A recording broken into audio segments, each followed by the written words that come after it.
Welcome to Cartoonist Kayfabe. My name's Ed Piskor. I'm Jim Rugg. Tales to Offend by Frank Miller, Jimmy. Is going Aptly titled. Is going to be the subject matter of this video today, but what do you have up front? I have Street Angel, Deadly Squirrel Live, available wherever you buy comics or books from Image Comics. You can order this if it's not on the shelf already. This is a collection of my ninja on a skateboard, homeless ninja on a skateboard. And you can see how I make this comic on patreon.com/JimRugg, where you can see original art, scripts, layouts, all that stuff. You can also download a dozen out-of-print zines and mini comics of my artwork and comics there at patreon.com/JimRugg.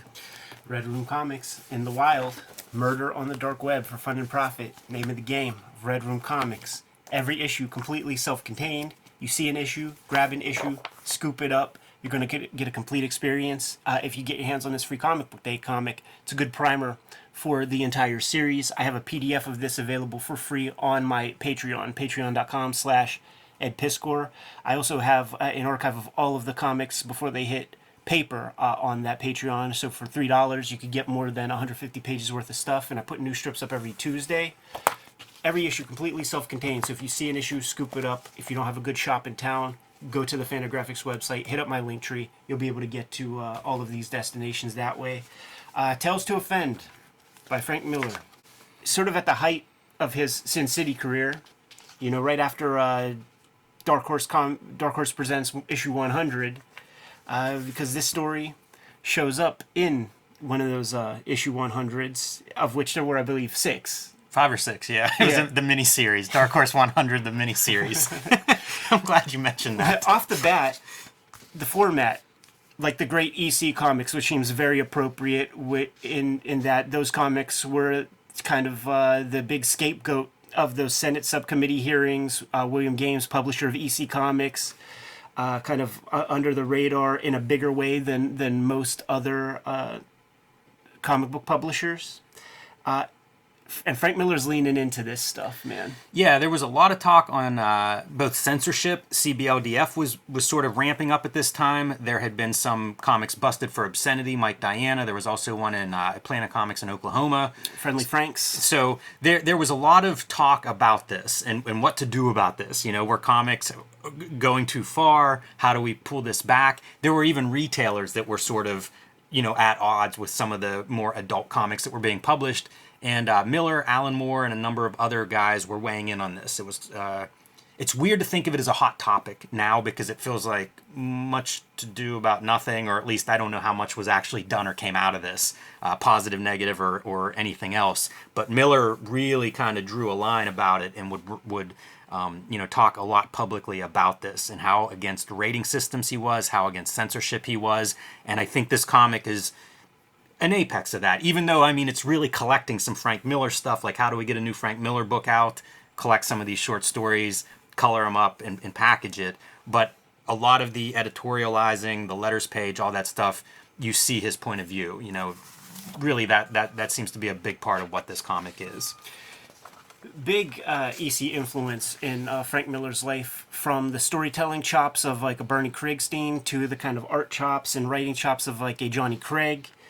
He's got... Yeah, great. Those are two really great pools, I think, for thinking about Frank Miller's art and where he's coming from. We're going to see another piece to this, man, the kind of Wally Wood component to his art in this comic. And let's top it off with some color by Marie Severin, who was the preeminent colorist of the EC Comics of the 50s. Awesome to see her name in the credits. Awesome to see her, you know, in any comic that we're looking at. So pretty cool to bring her on board if you're going to do some EC reference. A lot of like successful creators will do little things to see if they still have it. And there's a Sin City story in here that I don't think has been collected elsewhere. But you don't see Sin City on the front cover of this at all, man. So it's fun to see him just like not use that as like a sales tool, like on the front cover per se, just to kind of see what happens. Here's a credit that I'm curious to hear what you have to say. Cover logo and hand lettering, John Workman.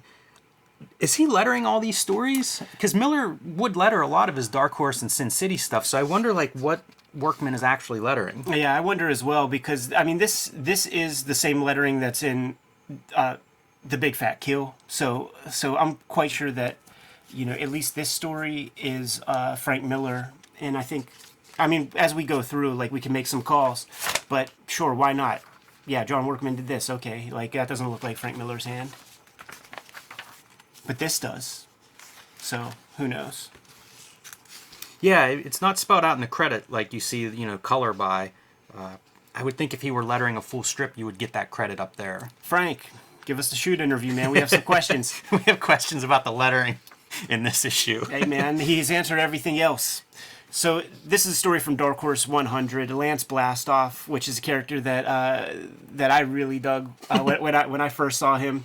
And one of the things that Miller has kind of always done is rail against whatever du jour, pretentious topics are out there in the wild. You've seen it in Dark Knight Returns when you have those psychologists that have like little pins that say "I'm okay, how are you?" and shit like this. Man, specifically would call out like San Francisco progressive kind of culture and shit.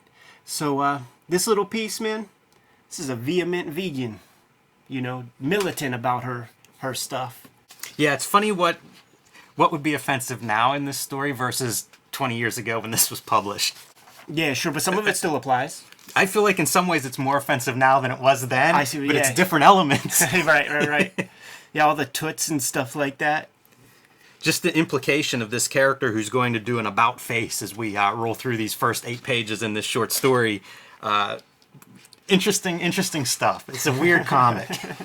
Yeah, super weird. Like I imagine the Sin Cities like get a couple of passes when it comes to the script draft and the writing piece. These are like, let me get something out of my system. Let me cut a couple of promos. Let me draw some dinosaurs. That too. They look cool. Makes me think of like Walt Simonson and I don't know. It feels like everybody has a dinosaur in them. Like an ability to draw this stuff. And 97 is the date for this. So Bissett's Tyrant not too far removed from this time. Come out a year or two before this, I think. Jimmy. Lance Blastoff shoots a damn atomic bomb into T-Rex's head. I feel like this is very subtle. Like this might be before Frank Miller hooked up with Simon Bisley. Because that's very modest right there, man. It's very nice. Yeah, I guess you're right about that. That whole head could be blowing up. It's weird too to see like these kind of images. Giant T-Rex head. I don't know if that's a swipe, a reference. It's an iconic. It feels like an image I've seen a bunch of times, but I can't really tell you where. It just feels like we have a way that we draw a T-Rex. Right. Or an expectation for what that looks like. And you want to get a big money shot of the mouth and the giant teeth. I used to read that stuff obsessively as a kid, and it'd be like 6-inch long teeth that were like steak knives.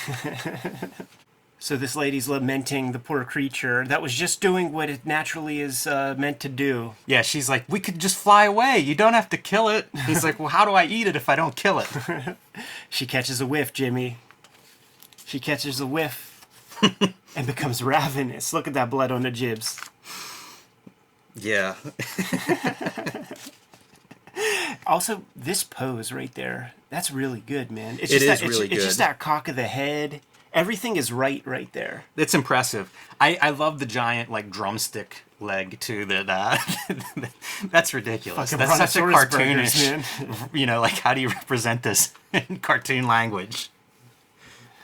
Yeah, good call. And here's Lynn Varley's color job on the cover of that Dark Horse Presents 100. Sweet color, man. I really like seeing that painted sky and stuff in the background. Very nice. Yeah. The Marie Severin stuff is rad as well, but like we don't need the computer flares and stuff. Like let's just see her like lay her colors out. Daddy's a little girl, little Sin City short. In a very twisted one. Yes. As we're going to find out. This guy's fallen for this girl who says her dad will not give up without a fight and puts him up to go silence the dad. Yeah, and there's he's only on one the way. hook. There's only one way. Look in the bureau. Tries to have his conversations with Pops. This is so ridiculous. Because I feel like we've read this in the Sin City comics anyhow. Like this is like a repeat of some sort. He just escalates it a little bit. Yeah, you get so much focus on the violence in his Sin City stuff, and not probably quite enough on like some of the fetishistic sex elements. Yeah, and this is probably one of the more twisted of those. Yeah, absolutely, man. Because what this guy needs to get his jollies, He needs, some simp Peckerwood guy to shoot him with blanks to give him the excuse to fucking bash the shit out of him.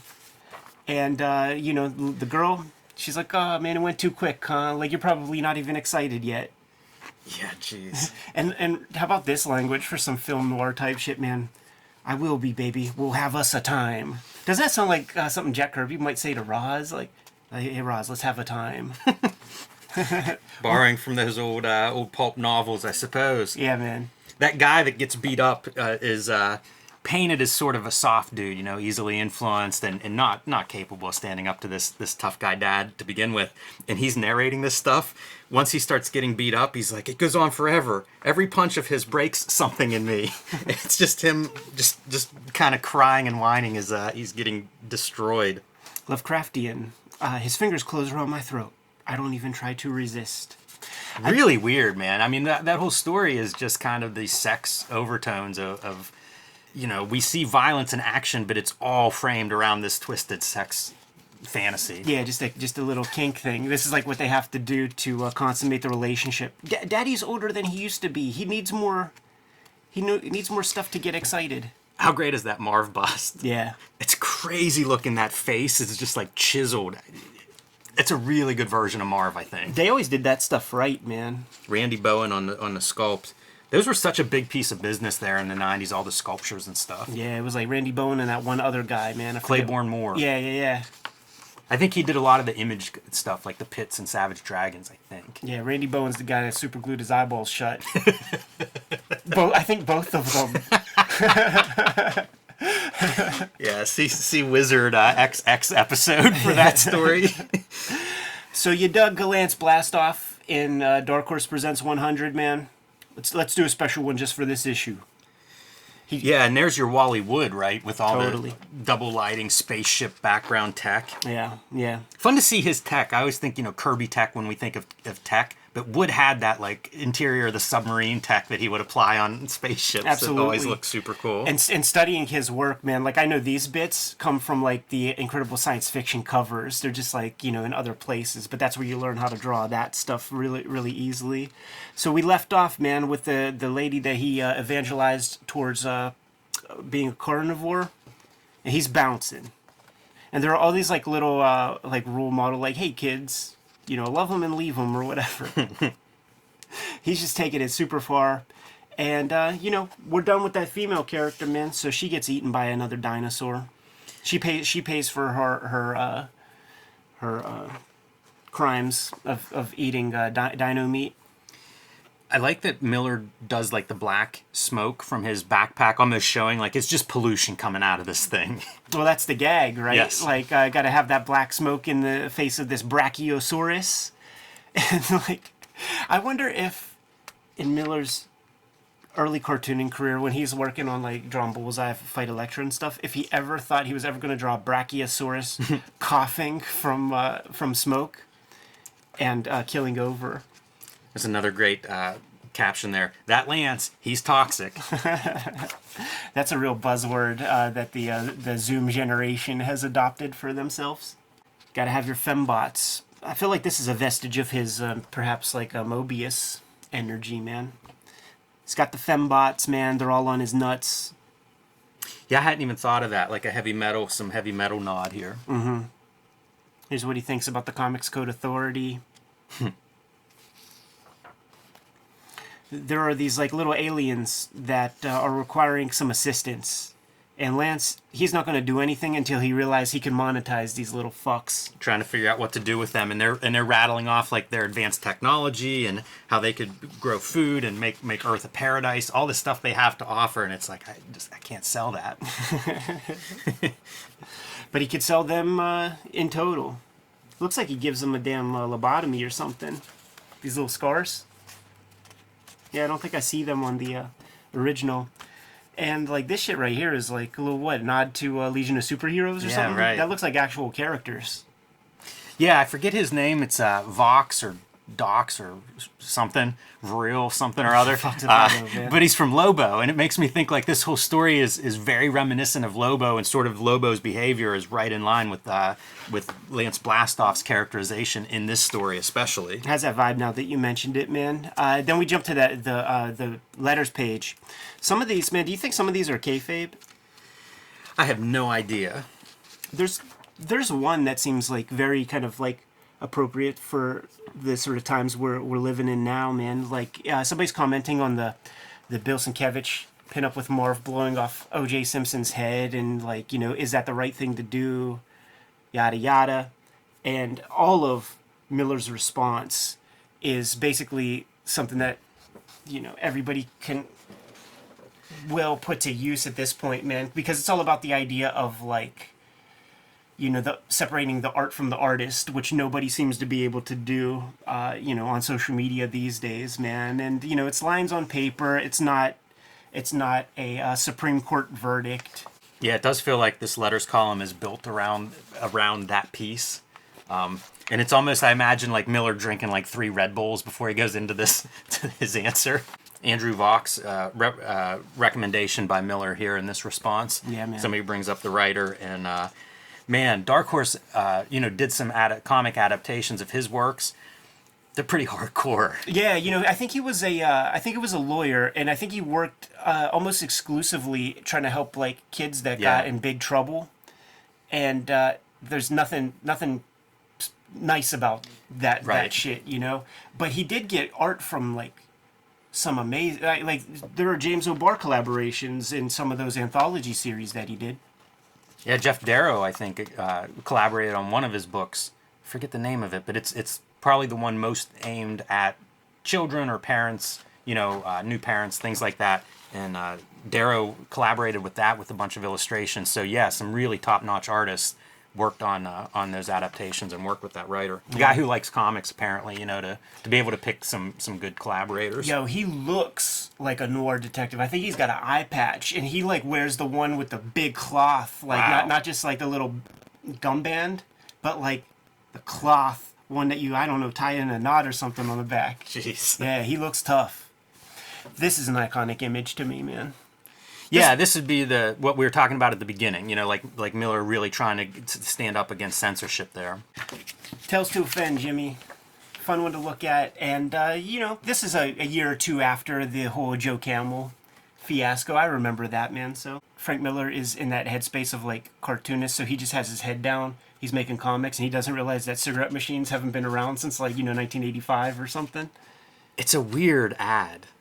You know what I mean? Like, such a weird attempt at humor or something. That's what this all is. Bizarre. That's what this all is. This isn't... It feels like it's all off a little bit. It reminds me of like Vince McMahon these days, you know, trying to put together his wrestling storylines, and it's like, dude, I don't think that's, you know, attempts at humor where you're like, I'm not sure, Vince. That seems a little bit out of touch. It feels like this whole comic is a little bit that way. It's almost like a music instrument that's just out of tune a little bit. Yeah. Which makes for a super weird reading experience. A lot of these like mainstream comics, when they try their hand at that stuff, it's just read one too many Elmore Leonard books or something. Like didn't dip his toe in enough.